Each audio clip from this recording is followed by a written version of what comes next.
Una vez más, tengan cada uno de ustedes muy buenas tardes. Bienvenidos a la casa de Dios. Y para todos aquellos que nos escuchan a través de la frecuencia Radio Peniel 90.5, que nos escuchan y nos ven también a través de internet, a través de Facebook, también les enviamos un cordial saludo. Y cuando ustedes puedan visitarnos, también aquí les esperamos en nuestras instalaciones y puedan escuchar palabra directamente en vivo. Dios les bendiga.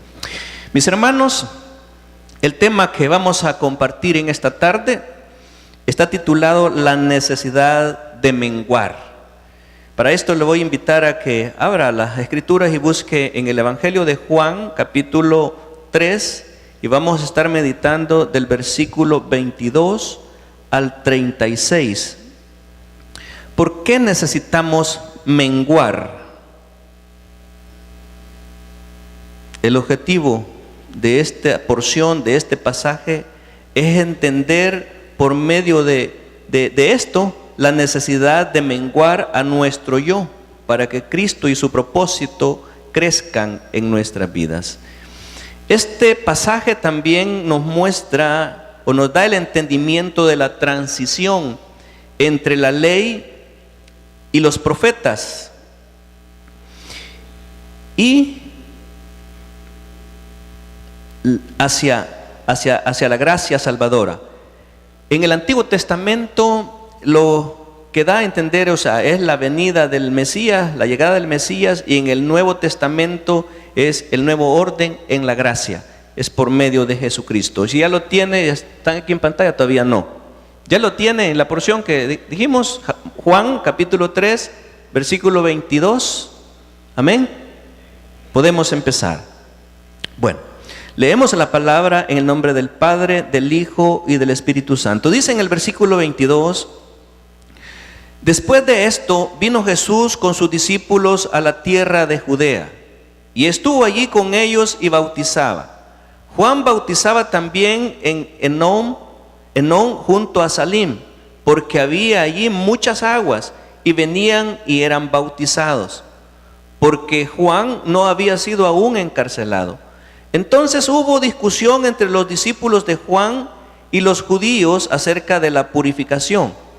Y vinieron a Juan y le dijeron: Rabí, que esto quiere decir maestro, mira que el que estaba contigo al otro lado del Jordán, de quien tú diste testimonio, bautiza, y todos vienen a él.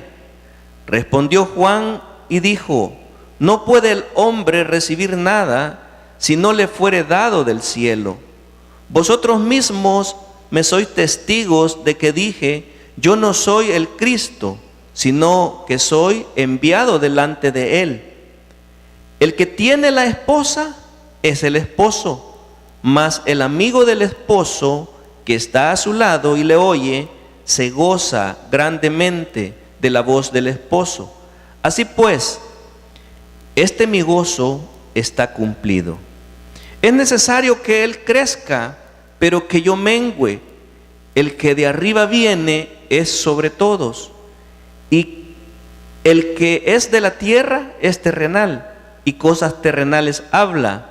El que viene del cielo es sobre todos. Y lo que vio y oyó, esto testifica, y nadie recibe su testimonio. El que recibe su testimonio, atestigua que Dios es veraz o real. Porque el que Dios envió, las palabras de Dios habla, pues Dios no da el Espíritu por medida. El Padre ama al Hijo y todas las cosas ha entregado en su mano.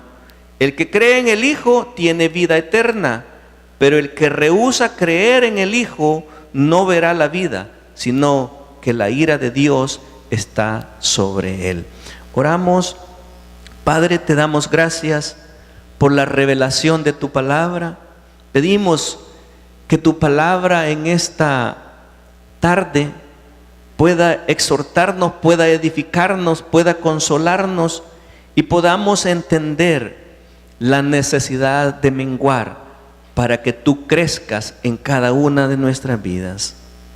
Gracias por permitirnos poder escudriñar tu palabra y podernos dar cuenta de esta gran necesidad, porque no podríamos ver cambios, no podrían ser transformadas nuestras vidas, sino es a través de ti. Gracias, mi Dios. Oro porque tú abras nuestros corazones, abras nuestro entendimiento para que tu palabra pueda ser recibida y pueda cobrar el efecto y cumplir el propósito para la cual tú la envías. Gracias, Dios, en el nombre de Jesús. Amén y amén. Decía que el tema que vamos a tratar es la necesidad de menguar. ¿Por qué? ¿Y qué es menguar? El objetivo es entender por medio de este pasaje la necesidad de menguar a nuestro yo. Porque mientras nosotros alimentamos nuestro ego, jamás Cristo va a crecer en nuestras vidas. Yo recuerdo en una oportunidad antes de conocer a Cristo, despertó en mí la necesidad de cambio y lamentablemente busqué en un lugar equivocado. Al principio llegué a sentir que me acercaba más a Dios a través de la comunión y muchas cosas que empecé a experimentar, pero luego me pude dar cuenta que lo que se alimentaba era el egocentrismo, era el yo, y no les importaba lo demás, no les importaba la familia, no les importaba su matrimonio, su hogar. Entonces me di cuenta que iba por un camino equivocado. Luego, después de eso, tuve la oportunidad de conocer a Cristo, y es el único que pudo cambiar la historia. Cuando hablamos del yo, pues en esa oportunidad lo que se trataba era que primero yo, segundo yo, tercero yo, y por si algo sobra, pues yo. ¿Alguno se acuerda de eso? Y eso realmente no nos lleva a una buena dirección, sino al fracaso, porque después de todo eso yo vi muchos hogares fracasados, familias desintegradas, buscando un cambio donde no lo hay. Únicamente a través de Cristo, cuando nosotros empezamos, experimentamos un nuevo nacimiento y empezamos a trabajar con nuestro carácter. Empezamos a darnos cuenta de que en Cristo son nuevas las cosas. En primera carta de los Corintios, capítulo 15 me parece, dice que de modo que si alguno está en Cristo, nueva criatura es. Las cosas viejas pasaron, he aquí todas son hechas nuevas. Cristo es el único que hace nuevas todas las cosas. Entonces, el propósito es que podamos entender que es necesario menguar a nuestro yo para que Cristo y su propósito crezcan en nuestras vidas. Podemos ver en el versículo 22, vea conmigo el versículo 22 al 29, y tenemos el primer punto, que es el ocaso del mensaje. ¿Qué es el ocaso? Es el final, la etapa final o el término de algo. Es cuando Juan estaba terminando por cumplir el propósito por el cual él había venido. Él había sido enviado por el Padre para anunciar la venida del Mesías. Entonces, en ese momento es cuando el ministerio de Juan llega, digamos, está a punto de llegar al final y a dar un inicio al ministerio de Jesús. Dice en el versículo 22, después de esto, ¿después de qué?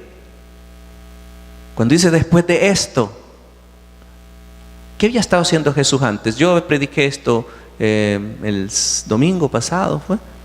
¿Quiénes estuvieron el domingo pasado a las 9? Levanten la mano, quiero ver.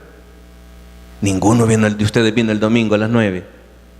Qué barbaridad. Ah, ya está alguien, va. Sí, por lo menos uno.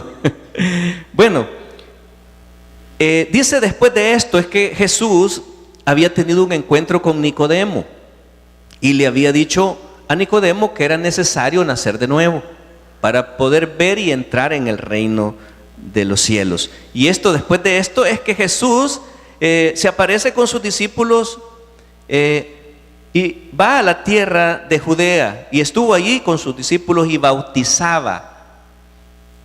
¿Quién es el que bautizaba aquí? Jesús.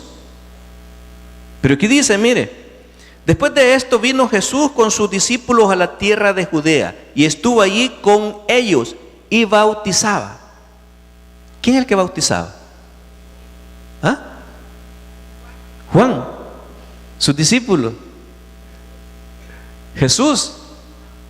No, Jesús no bautizaba. Jesús lo hacía por medio de sus discípulos. Quienes bautizaban eran sus discípulos. Pero aquí dice, pero ya lo vamos a ver más claro más adelante. Dice que Jesús con sus discípulos vino a Judea y estuvo ahí con ellos y bautizaba, pero no era él el que bautizaba, sino sus discípulos.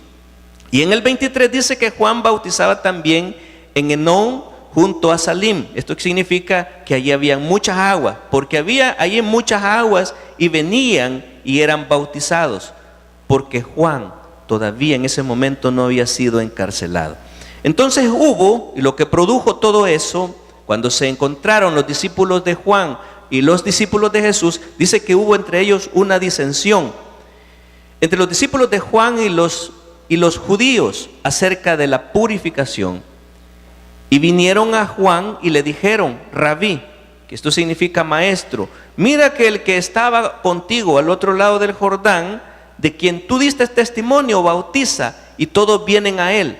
Respondió Juan y le dijo: no puede el hombre recibir nada si no le fuere dado del cielo.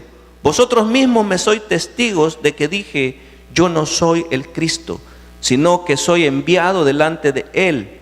El que tiene la esposa es el esposo, mas el amigo del esposo que está a su lado y le oye, se goza grandemente de la voz del esposo. Así pues, mi gozo está cumplido. ¿Qué pasaría si usted prepara a alguien, lo discipula y luego le dicen: mira, al que tú estabas discipulando está haciendo lo mismo que tú allá al otro lado? Y empieza a sentirse, está discipulando también, y empieza a sentirse: bueno, ya me va a ganar, vea. Porque muchas veces el alumno sale mejor que el maestro. Entonces empiezan los celos porque aquel también ya superó y está haciendo lo mismo. Me hace recordar algo. Cuando yo tuve la oportunidad de aprender a manejar, se dio la orden de que se me enseñara a manejar. Y esta persona a quien le dijeron, dijo: yo no puedo enseñarte. Me dijo directamente a mí: no te puedo enseñar, porque cuando uno enseña lo que puede, enseña su oficio, luego lo supera y después uno tiene que irse y ese queda en vez de uno. Eso me hace recordar esto, ¿verdad? O sea, es egoísmo. Es no querer que otro también se supere, que otro alcance también. Pero veamos lo que sucedió cuando vinieron los discípulos de Juan y se encontraron con uno de los judíos. Este era uno de los discípulos de Jesús. Dice que hubo una discusión. Y vamos a ver la reacción de Juan en el versículo 22. Dice: después de esto vino Jesús con sus discípulos a la tierra de Judea y estuvo allí con ellos y bautizaba. Hasta el 26. Bautizaba. Juan bautizaba también en Enón junto a Salim, porque había allí muchas aguas y venían y eran bautizados, porque Juan no había sido aún encarcelado. Entonces hubo discusión entre los discípulos de Juan y los judíos acerca de la purificación. Y vinieron a Juan y le dijeron: Rabí, mira que el que estaba contigo al otro lado del Jordán, de quien tú diste testimonio, bautiza, y todos vienen a él. ¿Cuál era la preocupación de los discípulos de Juan? Cuando le dice: mira que el que estaba contigo, de quien tú hablaste, también está bautizando, y todos los que están contigo se están yendo con él. ¿Cuál era la preocupación? ¿Sí? Que se iban a quedar solos. Mira, Juan, te vas a quedar solo. Tus discípulos están yendo con el maestro. Jesús bautizaba por medio de sus discípulos. O sea, Jesús no bautizaba, sino sus discípulos. Eso lo ampara Juan en el capítulo 4, versículo 2. Dice que aunque Jesús no bautizaba, sino sus discípulos. ¿Cuál era la razón o el motivo por el cual Jesús bautizaba? O sea, sus discípulos bautizaban. Dice que también bautizaban como una simbología de lo que el verdadero bautismo significaría después de su muerte y su resurrección. Esto está hablando de Jesús. La multitud que seguía a Juan el Bautista se vio confundida ante este hecho. Dice, derivando una discusión con un judío probablemente seguidor de Jesús. O sea, ¿por qué? Es que los discípulos de Juan se vieron confundidos y actuaron de esa manera diciéndole esto a Juan. ¿Por qué? Porque pensaban que aquel Cristo de quien su maestro Juan el Bautista había dado un buen testimonio, ahora se habían convertido en la competencia. O sea, mire, a nadie le gusta la competencia. A nadie le gusta la competencia. Bueno, estos se creían que tenían competencia y por eso vinieron a Juan y se armó la discusión. ¿Por qué? Por la incredulidad. Perdón, ya se me fue, se me corrió. Por la incredulidad. Juan el Bautista había dado testimonio justamente del Mesías, pero la gente por su incredulidad se habían vuelto ignorantes del mensaje. Muchas veces nosotros escuchamos palabra, pero no logramos entenderla. Podemos encontrar en este pasaje también la similitud de Moisés y Pablo, cuando Dios mandó codornices en aquel tiempo, en el tiempo de Moisés. Vea conmigo Números capítulo 11 y vemos la historia de dos personajes, Eldad y Medad. Dice, estos profetizaban, y cuando profetizaban vino uno y le dijo al Señor, a Moisés: mira, detenelos, callalos, estos profetizan. O sea que allí ¿cómo se llama? La envidia, ¿verdad? No dejar que otro también lo haga. Dice en el versículo 26: y habían quedado en el campamento dos varones, llamados el uno Eldad y el otro Medad, sobre los cuales también reposó el Espíritu. Estaban estos entre los inscritos, pero no habían venido al tabernáculo, y profetizaron en el campamento. Y corrió un joven y dio aviso a Moisés y dijo: Eldad y Medad profetizan en el campamento. Entonces respondió Josué, hijo de Nun, ayudante de Moisés, uno de sus jóvenes, y dijo: Señor mío, Moisés, impídelos. Y Moisés le respondió: ¿tienes tú celos por mí? Ojalá todo el pueblo de Jehová fuese profeta, y que Jehová pusiera su espíritu sobre ellos. Y Moisés volvió al campamento, él y los ancianos de Israel, y vino un gran viento de Jehová y trajo codornices del mar y las dejó sobre el campamento, un día de camino a un lado y un día de camino al otro, alrededor del campamento, y casi 2 codos sobre la faz de la tierra. Entonces Josué le dijo a Moisés: impídeselos, que no profeticen. Entonces vemos la actitud de Moisés y le dice: ¿tienes tú celos por mí? Ojalá todo el pueblo de Jehová fuese profeta. Amén. O sea que nosotros debemos de gozarnos también cuando alguien más hace el trabajo, hace la obra del Señor, porque nosotros somos también enviados como mensajeros del Señor a llevar y proclamar el evangelio de Jesús, el evangelio del reino, y que muchos más se conviertan a Cristo. Y cuando nosotros vemos a alguien, digamos, tal vez no de nuestra iglesia, pero nos encontramos en el camino y también andan evangelizando, eso debe de llenarnos de gozo, porque alguien más también está haciendo ese trabajo. Y eso es lo que dice Moisés: ojalá todo el pueblo de Jehová fuese profeta, y que Jehová pusiera su espíritu sobre ellos. Vemos el ejemplo de Pablo en el Nuevo Testamento, en Filipenses capítulo 1, versículo 14. Filipenses 1, 14. Cuando Pablo estaba en aprietos, estaba pasando dificultades, estaba siendo perseguido, y eso no le impidió proclamar el evangelio o llevar el evangelio a los gentiles. Y dice en el versículo 14: y la mayoría de los hermanos, cobrando ánimo en el Señor con mis prisiones, se atreven mucho más a hablar la palabra sin temor. Algunos a la verdad predican a Cristo por envidia y contienda, pero otros de buena voluntad. Los unos anuncian a Cristo por contención, no sinceramente, pensando añadir aflicción a mis prisiones, pero los otros por amor, sabiendo que estoy puesto para la defensa del evangelio. ¿Qué pues?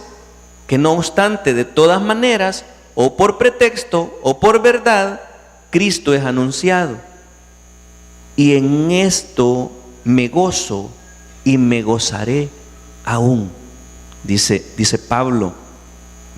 O sea, de la manera que sea que el evangelio se predique, eso era un gozo para Pablo.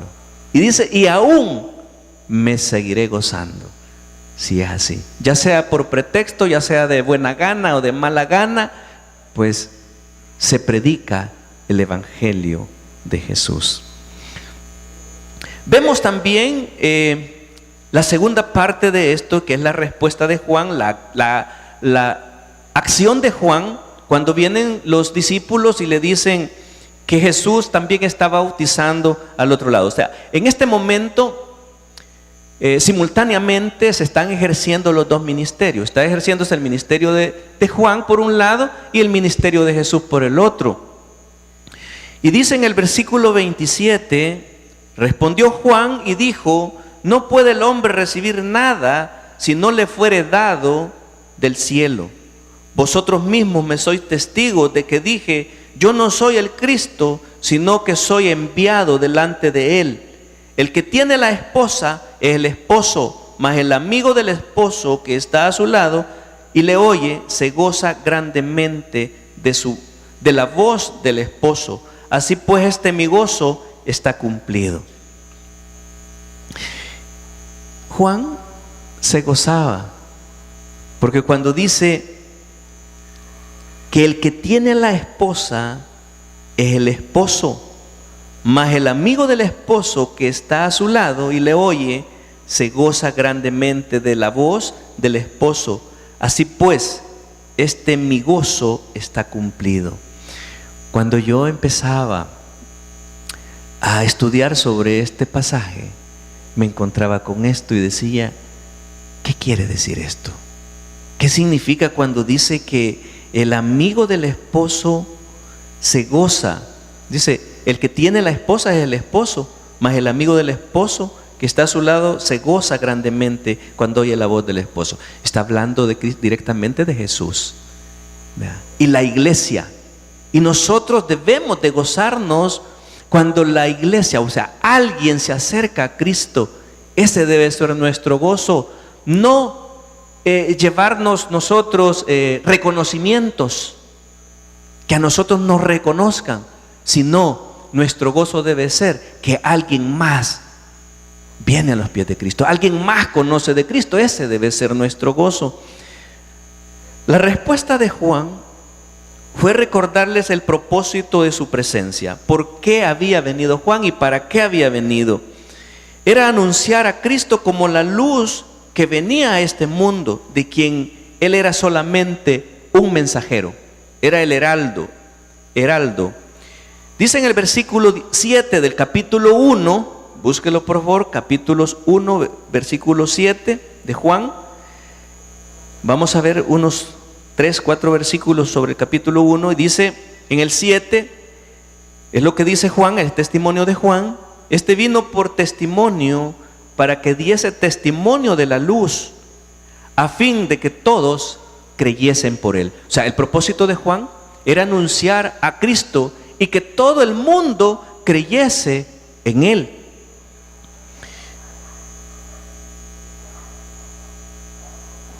En el versículo 8 dice que Juan no era la luz, sino vino para que diese testimonio de la luz. En el versículo 15 luego dice Juan que dio testimonio de él y clamó diciendo: este es de quien yo decía, el que viene después de mí es antes de mí, porque era primero que yo. Juan estaba claro de que el que venía después de él era el primero, y que él únicamente era un enviado para anunciar la venida del Mesías. Era un mensajero que venía a preparar el camino para el Mesías. Dice en el versículo 20, confesó y no negó, sino confesó: yo no soy el Cristo. Cuando interrogaron a Juan, Juan no dijo, porque a él le dijeron: ¿y quién sos? ¿Sos tú Elías? ¿Sos tú el Mesías? ¿Eres tú el Cristo? No, dijo, yo no soy el Cristo. Él estaba seguro quién era y por qué había venido. En el versículo 23 dijo: yo soy la voz de uno que clama en el desierto, enderezad el camino del Señor, como dijo el profeta Isaías. Juan sabía que todo lo que tenía que hacer era anunciar a Cristo, y esto era algo que venía de Dios. Por lo tanto, él se regocijaba en ver el cumplimiento de la obra de Dios en él y en Cristo. Vea conmigo, por favor, la primera carta a los Corintios, capítulo 4, versículo 6.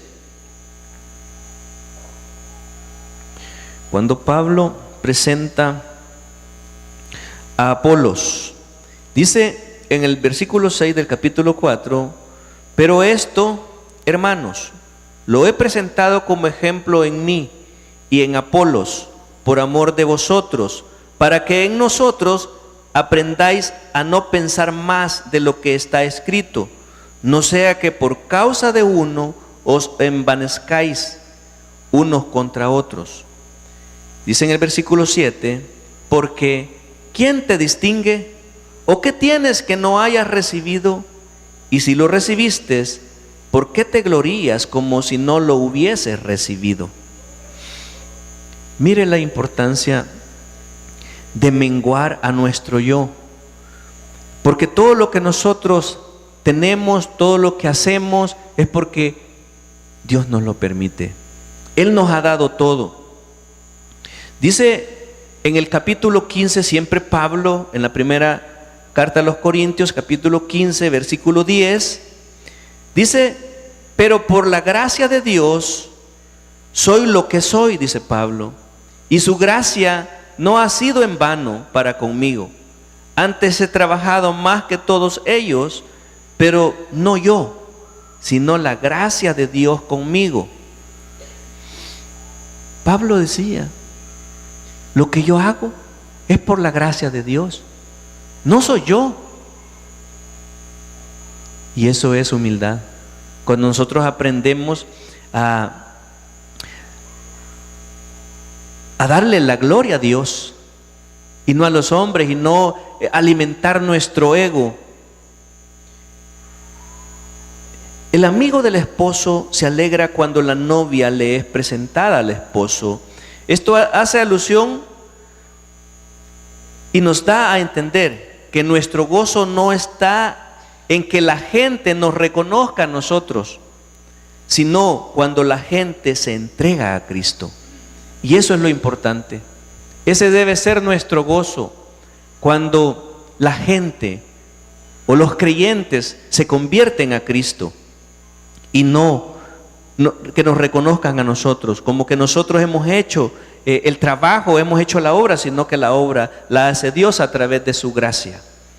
Juan, al ver que la gente ahora se iba tras Jesucristo, veía realmente un gozo cumplido. Mire, sus discípulos le dicen: mira, te vas a quedar solo.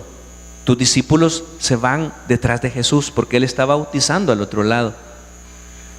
Pero Juan sabía y tenía claro de que el que venía después de Él era el primero, y sobre Él era sobre todas las cosas. Él era sobre todas las cosas.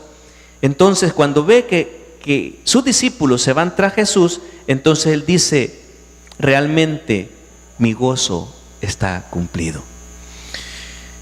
Veamos la segunda parte, o el punto número 2, es la transición del anuncio a la realidad de salvación.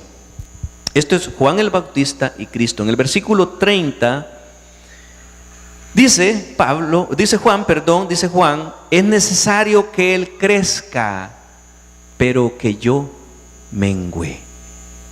O sea, es necesario que para que Cristo crezca en nuestras vidas, es necesario que nosotros menguemos. Empecemos a bajar el egocentrismo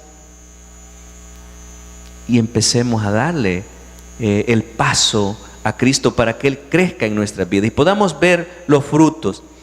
Este versículo marca la importancia de la transición entre las dos eras, o sea, entre la ley y los profetas y la gracia.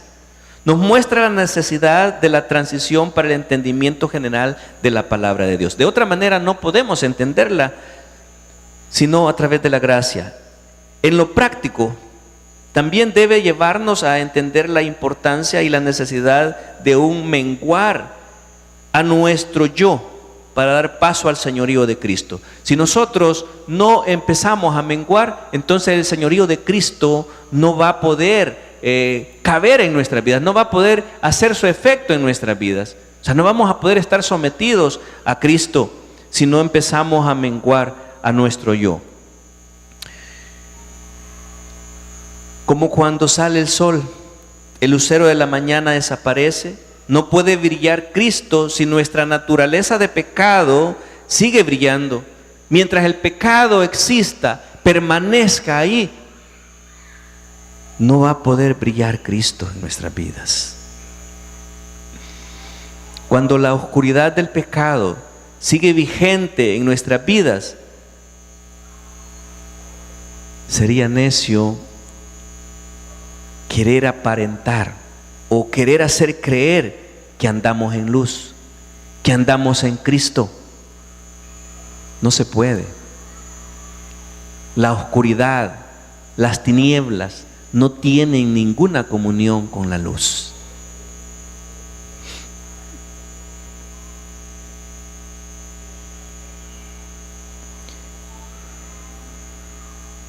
Es necesario que entreguemos todo a nuestro ser, todo nuestro ser a Cristo, para que Él tome el lugar de la preeminencia en nuestras vidas y lo convirtamos en nuestro Señor. De otra manera es imposible. Como testimonio de la presencia de su Espíritu en nosotros y como fruto de su obra redentora.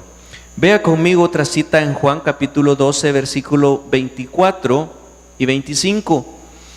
Dice: de cierto os digo, que si el grano de trigo no cae en la tierra y muere, queda solo.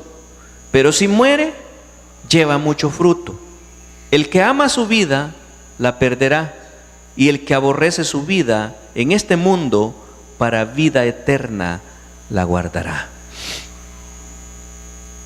Dice, compara que si el grano de trigo no cae en la tierra y muere, queda solo. Pero si muere, lleva fruto. O sea que debemos de morir a nuestra vida pasada, a nuestra vida de pecado. De otra manera no vamos a poder reflejar frutos, no vamos a poder dar frutos si nuestra vida pasada sigue vigente. Debemos de morir a nuestra vida pasada y vivir una nueva vida en Cristo para poder ser preservada para vida eterna.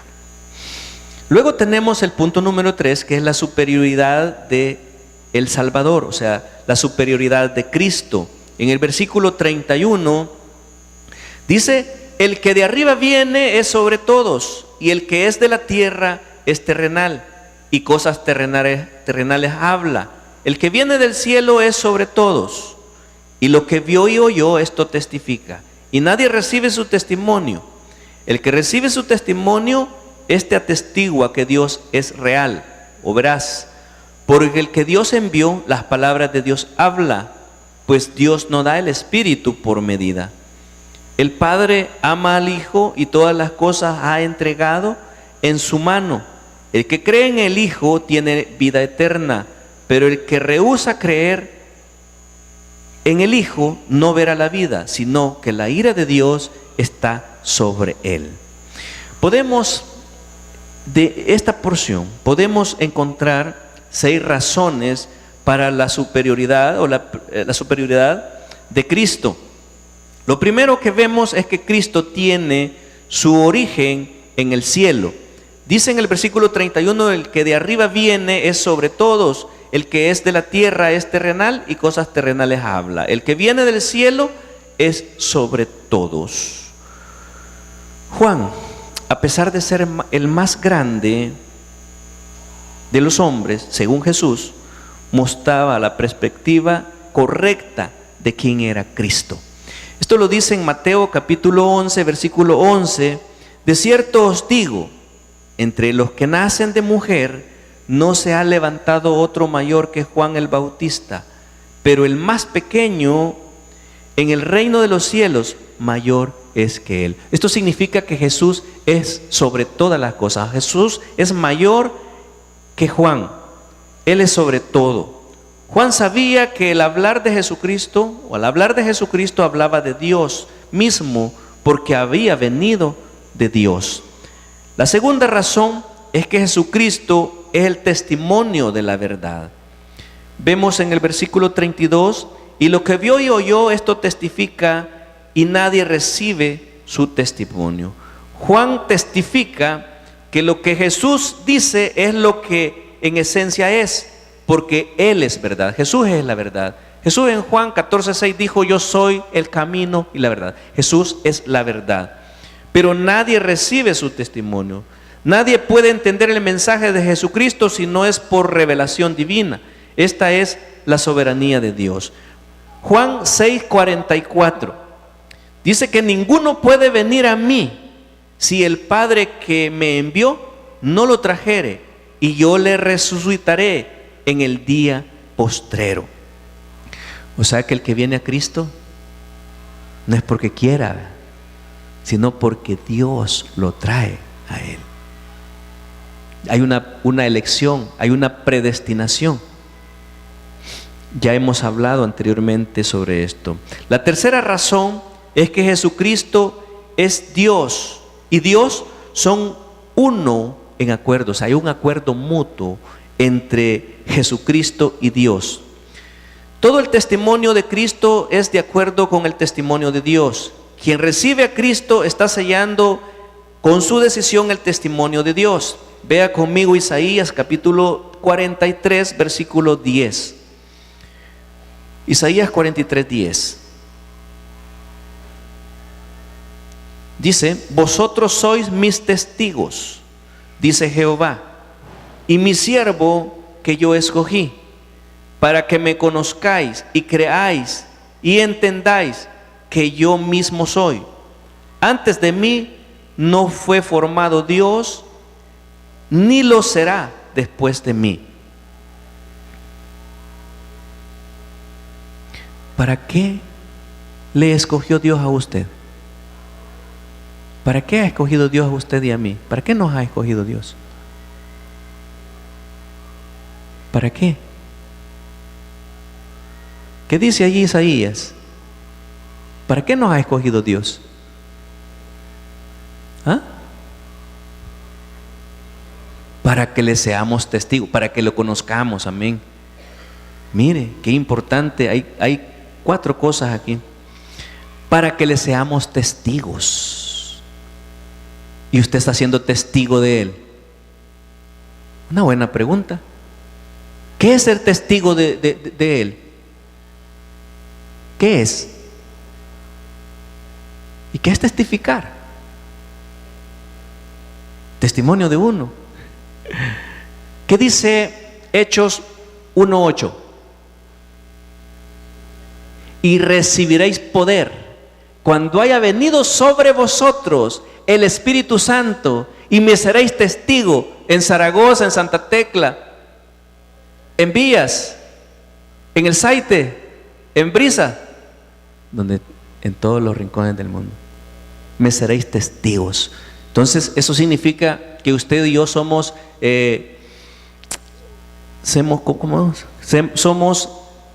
escogidos por Dios para ser testigos, para llevar y anunciar el evangelio del reino. Y aparte de eso, también nos ha escogido para que seamos siervos, servidores de Él. Eso significa siervo, servidores de Él, para que le conozcamos, para que creamos y entendamos que Él es Dios y no hay otro más fuera de Él. Él es el único Dios. La cuarta razón es que Jesucristo es revestido por el poder ilimitado del Espíritu Santo. Versículo 34 del capítulo 3. Dice: porque el que Dios envió, las palabras de Dios habla, pues Dios no da el Espíritu por medida. Jesucristo habla directamente palabras de Dios por poseer el poder ilimitado del Espíritu Santo. No tiene que ser por revelación. Jesús habla directamente. Los que hablaban por revelación fueron los profetas. Los profetas hablaban el mensaje de Dios por revelación puntual del Espíritu. En Jesucristo habita corporalmente la plenitud de la deidad. Colosenses 2:9. Vemos la quinta razón, es que Jesucristo es supremo en todo por voluntad de Dios. Esto es el versículo 35 del capítulo 3 de Juan. Dice: el Padre ama al Hijo y todas las cosas ha entregado en su mano.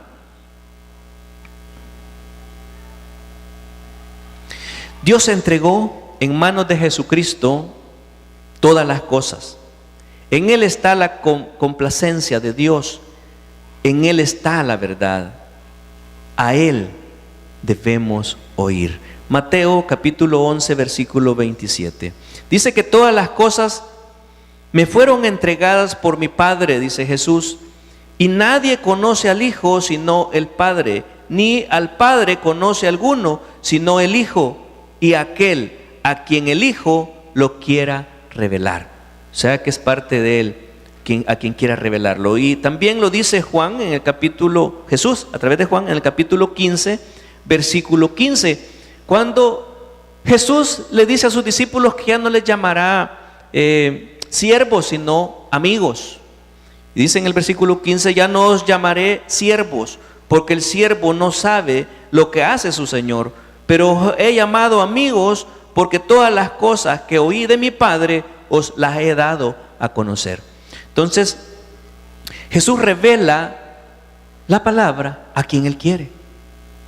Y les dice a los discípulos que ya no les llamará siervos, sino amigos, porque el siervo no conoce lo que hace su Señor, sino los amigos.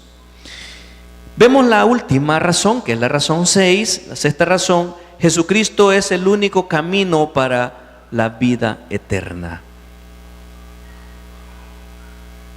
En el versículo 36 del capítulo 3 del Evangelio de Juan, dice: el que cree en el Hijo tiene vida eterna, pero el que rehúsa creer en el Hijo no verá la vida, sino que la ira de Dios está sobre él. La salvación es por medio de la fe en Jesucristo, como el único camino de la reconciliación con Dios. Jesucristo vino al mundo para salvarnos de la condenación. Él no vino a condenarnos. Nosotros ya estábamos condenados cuando en nuestra vida no moraba la luz de Jesucristo. O sea que el que no cree, dijo, ya ha sido condenado. Él quiere darnos la vida eterna, no solo en el sentido cronológico de una vida interminable, sino también en una vida en conocimiento de Él. En Juan capítulo 17, versículo 3 dice: y esta es la vida eterna, que te conozcan a ti, el único Dios verdadero, y a Jesucristo, a quien has enviado. Él es la única manera de escapar de la ira de Dios, que se manifiesta desde el cielo contra toda impiedad e injusticia de los hombres que detienen con injusticia la verdad. Romanos 1:18. Jesucristo es nuestra única justicia delante de Dios. Toda obra del hombre, por agradable que sea o por religioso que sea, es injusticia que detiene la verdad. Entonces, mis hermanos, ¿qué debemos hacer para que Cristo crezca en nuestras vidas? ¿Qué debemos hacer? Ya le olvidó. Menguar a nuestro yo. No alimentar nuestro egocentrismo. No buscar reconocimientos, sino que así como Juan,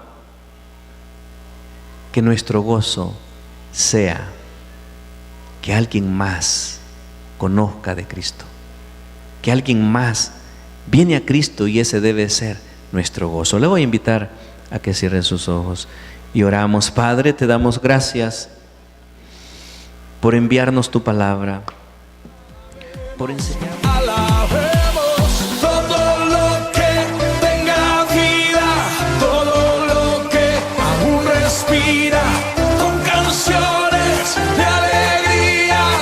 Alabemos, alabemos, levantemos manos santas, celebremos con la danza, que se escuche la alabanza. Alabemos, alabemos, te alabamos, Dios, te